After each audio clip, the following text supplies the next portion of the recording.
I think my dad's "Oh Hey I'm Screwed" song should be the theme song for the millions of car buyers out there. Just call Uncle Salvatore for a good deal.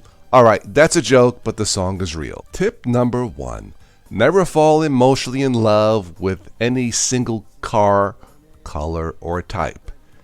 Emotions can cost you big. As an example, let's say you're searching for a used, 1994 purple convertible Corvette. I don't even know if they even exist. If they do, there's probably a very, very small amount of those. Chances are, if that's what you want, you will pay big money. Emotions can be costly. Temper your emotions, use your head, give yourself time and options when shopping. Which brings me to tip number 2. Have multiple options when shopping. Let's say you really want a 2010 Lexus, whatever. They're hard to find or they're high price. Consider maybe a Toyota, which makes Lexus. The quality is the same. Maybe not as much as luxuriously equipped, but the Toyota versus the Lexus may be your option. Tip number 3. Keep in mind that cars are the worst investment you can make. You bought cars for yourself, partner, kids. How many thousands of dollars have you spent over the years? And in the end, as the years go by, all you have left to show for the thousands of dollars that you've spent are heaping piles of rusted junk. Number 4. Do you really need to buy new versus used? Now, I know the pandemic has somewhat changed the shopping market. Normally, it should be easier to get a better deal on a used car versus new. Now, if you're planning on leasing and you don't do a lot of driving, you may be able to get a very good deal on a new car if you lease it, if you don't do a lot of driving, and you will maintain the car. Number 5. Get pre-approved for a loan before shopping.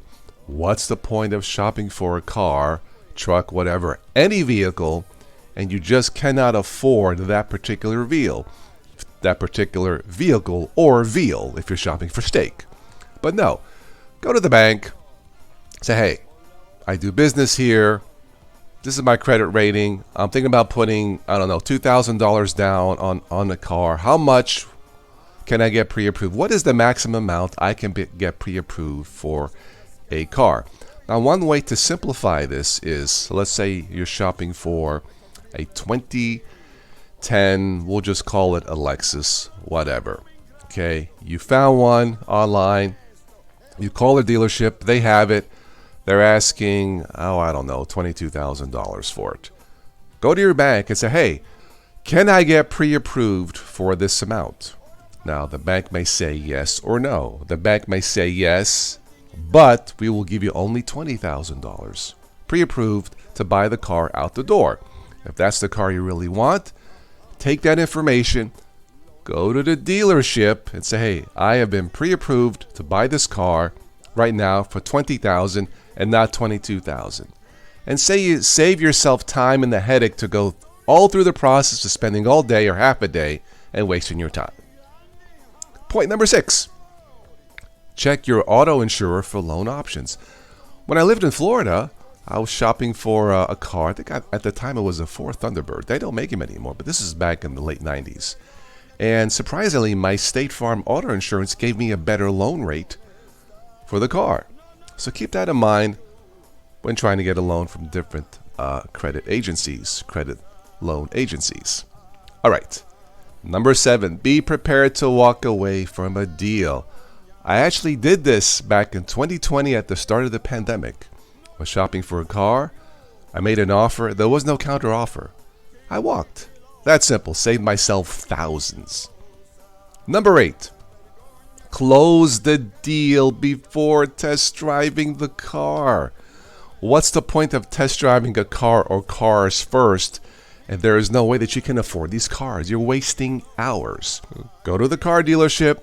Tell the person, I like that car. I have been pre-approved for this amount.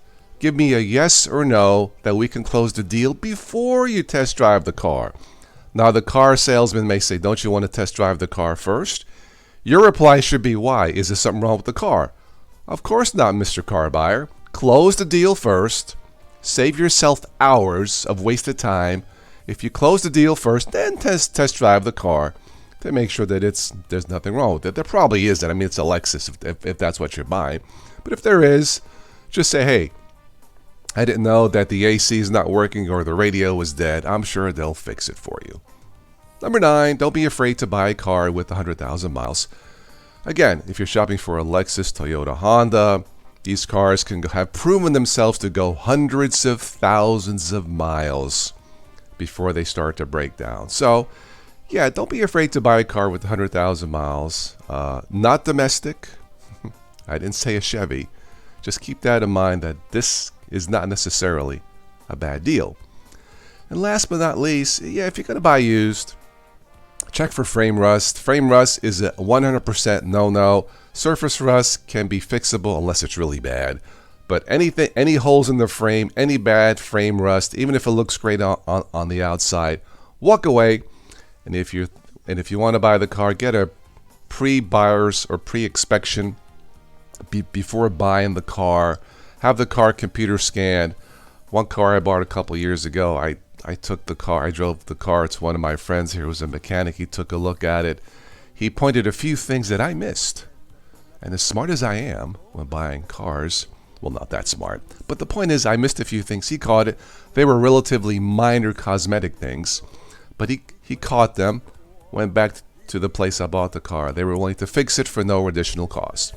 So have the car checked out with a friend who's a mechanic or someone that you trust or some place that you trust for an inspection. Again, if it has frame rust, walk away from the deal. Do not get screwed when buying a car. Ciao. Dove siete voi? Mio padre.